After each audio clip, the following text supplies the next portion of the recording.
मेरा नाम करण है और मेरी उम्र 28 साल है। मैं एक मल्टीनेशनल सॉफ्टवेयर कंपनी में प्रोजेक्ट लीडर हूँ। मेरी जिंदगी का ज़्यादातर हिस्सा पुणे शहर की तेज़ रफ्तार के साथ कदम मिलाते हुए बीता है। मैं 6 साल पहले यहाँ कैंपस प्लेसमेंट के बाद आया था और तब से यही मेरा घर है। मैं दिखने में साधारण लेकिन अपनी फिटनेस को लेकर काफ़ी सजग रहता हूँ। मेरी शादी को 2 साल हुए हैं। मेरी पत्नी आरुषि एक ग्राफिक डिज़ाइनर है। वो खूबसूरत है, समझदार है और मेरी जिंदगी का केंद्र है। हम दोनों ने अपनी पसंद से शादी की थी। हमारा एक छोटा सा 2 BHK अपार्टमेंट है जिसे आरुषि ने अपनी कला से घर बनाया है। हमारे माता पिता दूसरे शहर में रहते हैं, इसलिए इस बड़े शहर में हम दोनों ही एक दूसरे का सहारा थे। हमारी जिंदगी बहुत खुशहाल और प्यार भरी थी। एक दिन आरुषि को उसके घर से फ़ोन आया। उसकी छोटी बहन की शादी तय हो गई थी और शादी अगले ही महीने थी। आरुषि इकलौती बड़ी बहन थी, इसलिए शादी की तैयारियों के लिए उसका वहाँ होना बहुत ज़रूरी था। मेरे ऑफिस में एक बहुत बड़ा प्रोजेक्ट चल रहा था जिसकी डेडलाइन सिर पर थी। मेरे लिए 1 हफ्ते की भी छुट्टी मिलना नामुमकिन था। हमने बात की और तय हुआ कि आरुषि 1 महीने के लिए अपने मायके जाएगी और मैं शादी के ठीक 2 दिन पहले उसे ज्वाइन करूंगा। अगले दिन मैंने आरुषि को एयरपोर्ट छोड़ा। उसे गले लगाकर विदा करते हुए मेरा दिल थोड़ा भारी था, लेकिन मैं उसकी खुशी के लिए खुश था। घर वापस लौटा तो अपार्टमेंट एकदम खाली और सूना लग रहा था। आरुषि की हंसी के बिना दीवारें भी बेजान लग रही थी। शुरू के कुछ दिन तो ठीक ठाक गुजर गए। मैं सुबह ऑफिस जाता, देर रात तक काम करता और थक हार कर सो जाता। लेकिन धीरे धीरे अकेलापन मुझे खाने लगा। रात का खाना माइक्रोवेव में गर्म करके अकेले खाना, वीकेंड पर करने को कुछ ना होना, ये सब बहुत अजीब लग रहा था। मैं आरुषि से रोज रात को वीडियो कॉल पर बात करता था, लेकिन वो शादी की तैयारियों में इतनी व्यस्त होती थी कि हमारी बात बस कुछ मिनट ही हो पाती थी। मेरे ऑफिस में मेरी ही टीम में एक लड़की थी जिसका नाम सोनिया था। सोनिया की उम्र करीब 31-32 साल थी। वो बेहद होशियार, आकर्षक और अपने काम में माहिर थी। वो हाल ही में मुंबई से ट्रांसफ़र होकर हमारी ब्रांच में आई थी। सुनने में आया था कि उसका कुछ समय पहले ही अपने पति से तलाक हो गया था और वो एक नई शुरुआत के लिए पुणे शिफ्ट हुई थी। मैं शादी से पहले भी लड़कियों से ज़्यादा बात नहीं करता था और शादी के बाद तो आरुषि के सिवा किसी और को देखने का ख्याल भी मेरे मन में नहीं आया। सोनिया से मेरी बातचीत सिर्फ काम तक सीमित थी। वो मेरी सीनियर थी, लेकिन हम दोनों एक ही प्रोजेक्ट पर काम कर रहे थे। आरुषि को गए हुए लगभग 2 हफ्ते हो चुके थे। प्रोजेक्ट का दबाव अपने चरम पर था। हम लगभग रोज ऑफिस में देर तक रुक रहे थे। एक रात काम करते करते रात के 11 बज गए। ऑफिस में मेरे और सोनिया के अलावा बस सिक्योरिटी गार्ड ही थे। करण, बहुत थक गए हो, कॉफी पियोगे? सोनिया ने अपनी डेस्क से आवाज दी। मैंने सिर उठाकर देखा। हाँ प्लीज, सर दुख रहा है। वो 2 कॉफी मग लेकर आई और मेरे डेस्क के पास वाली कुर्सी पर बैठ गई। प्रोजेक्ट का स्ट्रेस बहुत है, उसने कहा। हाँ, और घर पर भी कोई नहीं है तो अजीब सा लगता है, मैंने बिना सोचे कह दिया। ओ, तुम्हारी वाइफ कहीं गई हैं? उसने पूछा। मैंने उसे आरुषि के मायके जाने के बारे में बताया। मैं समझ सकती हूँ, वो धीरे से बोली। अकेलापन बहुत बुरी चीज़ है। मेरे तलाक के बाद शुरू के 6 महीने मेरे लिए नर्क जैसे थे। ये पहली बार था जब हम काम के अलावा कुछ और बात कर रहे थे। उसकी आवाज़ में एक दर्द था, एक खालीपन, जो शायद मैं भी उस वक्त महसूस कर रहा था। हमने उस रात करीब 1 घंटा बात की। उसने अपने टूटे रिश्ते के बारे में बताया और मैंने अपनी खुशहाल शादीशुदा जिंदगी के बारे में। उस रात घर लौटते हुए मुझे थोड़ा हल्का महसूस हुआ। किसी से बात करके अच्छा लगा था। इसके बाद ये एक सिलसिला सा बन गया। हम काम के बाद अक्सर साथ में कॉफ़ी पीते। कभी कभी देर होने पर हम ऑफिस कैंटीन में ही डिनर कर लेते। सोनिया बहुत सुलझी हुई और परिपक्व थी। उसकी बातें मुझे आकर्षित करती थीं। वो मेरे काम की तारीफ करती, मुझे छोटे छोटे टिप्स देती। मैं कब उसके साथ भावनात्मक रूप से जुड़ने लगा, मुझे पता ही नहीं चला। एक शुक्रवार की शाम हमारा प्रोजेक्ट का एक बड़ा हिस्सा सफलतापूर्वक पूरा हो गया। पूरी टीम ने जश्न मनाने का फैसला किया। हम सब ऑफिस के पास एक पब में गए। सब नाच गा रहे थे। मैंने 2-4 ड्रिंक पी ली थी। सोनिया मेरे पास आई। उसने उस दिन एक गहरे नीले रंग की ड्रेस पहनी थी और वो बेहद खूबसूरत लग रही थी। डांस करे? उसने अपना हाथ आगे बढ़ाते हुए पूछा। मैं खुद को रोक नहीं पाया। हम डांस फ्लोर पर गए। माहौल में नशा था, संगीत का, शराब का और शायद एक दूसरे के साथ का भी।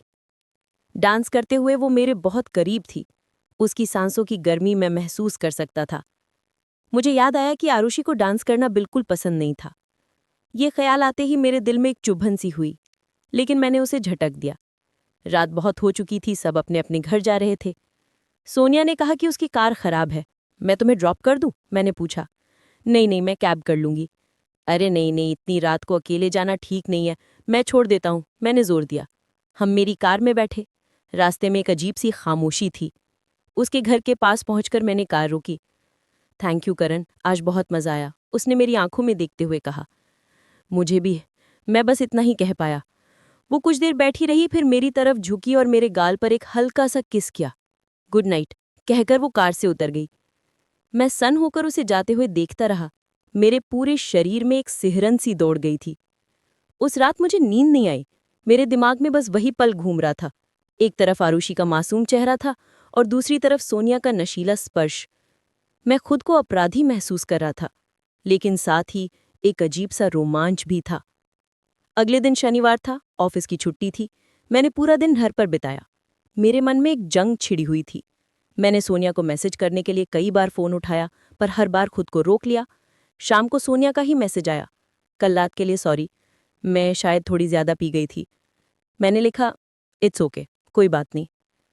क्या हम आज शाम को मिल सकते हैं? मुझे कुछ बात करनी है। उसका जवाब आया। मैं जानता था कि ये गलत है, लेकिन मैं खुद को रोक नहीं पाया। ठीक है, कहाँ मिलना है? हम एक शांत से कैफे में मिले। वो थोड़ी घबराई हुई लग रही थी। देखो करण, मैं नहीं चाहती कि तुम मेरे बारे में कुछ गलत सोचो। कल रात जो हुआ वो बस। मुझे पता है, मैंने उसकी बात काटते हुए कहा। तुम्हें सफाई देने की जरूरत नहीं है। मैं बस ये कहना चाहती थी कि मैं तुम्हारी जिंदगी में कोई परेशानी खड़ी नहीं करना चाहती। मुझे पता है तुम शादीशुदा हो और अपनी पत्नी से बहुत प्यार करते हो। मैं भी तुमसे कुछ कहना चाहता हूँ सोलिया, मैंने उसका हाथ पकड़ते हुए कहा। जब से आरुषि गई है मैं बहुत अकेला महसूस कर रहा था। तुमसे बात करके मुझे अच्छा लगता है। कल रात जो हुआ, मुझे नहीं पता वो सही था या गलत, लेकिन मुझे उसका अफसोस नहीं है। सोनिया ने मेरी आंखों में देखा। उसकी आंखों में एक अजीब सी कशिश थी।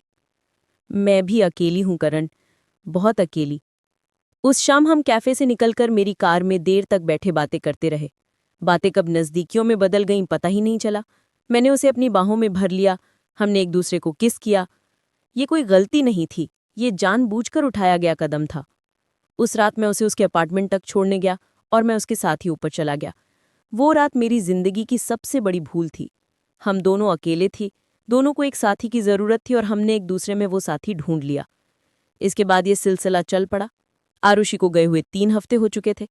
मैं लगभग हर दूसरी रात सोनिया के पास रुकने लगा। मैं ऑफिस से सीधे उसके घर जाता। हम साथ में खाना बनाते, बातें करते।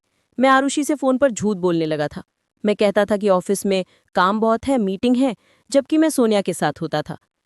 मेरे अंदर का ज़मीर मुझे रोज कोसता था, लेकिन उस वक्त की शारीरिक और भावनात्मक ज़रूरत ने मेरी आंखों पर पर्दा डाल दिया था। सोनिया भी इस रिश्ते में पूरी तरह डूब गई थी। वो मुझसे अपने भविष्य के बारे में तो बात नहीं करती थी, लेकिन वो मेरे साथ बहुत खुश थी। शायद वो भी जानती थी कि ये रिश्ता अस्थायी है। 1 हफ्ते बाद आरुषि की बहन की शादी थी। मुझे 2 दिन बाद निकलना था। मैंने सोनिया को बताया कि अब मुझे जाना होगा। मुझे पता था, वो उदास होकर बोली, आरुषि वापस आ जाएगी और सब पहले जैसा हो जाएगा। सोनिया प्लीज, जो हमारे बीच वो क्या था करण? उसने मुझे टोकते हुए पूछा। एक गलती, एक भटकाव, या बस वक्त गुजारने का जरिया? ऐसा नहीं है, मैंने कहा। तुमने मेरा बहुत साथ दिया जब मुझे किसी की सबसे ज्यादा जरूरत थी। मैं इसे कभी नहीं भूलूंगा। उस रात मैं सोनिया से मिलकर वापस अपने घर आया। मेरा बैग पैक करना था।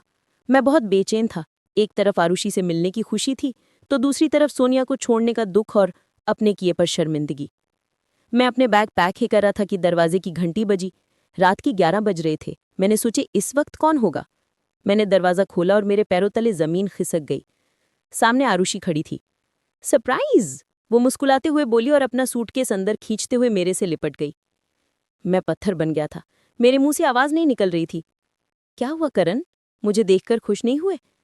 मैंने सोचा तुम्हें 2 दिन बाद आना ही था तो मैं ही तुम्हें लेने आ जाऊं। हम साथ में चलेंगे। मैंने अपनी टिकट कैंसिल करा दी थी। वो चहक रही थी।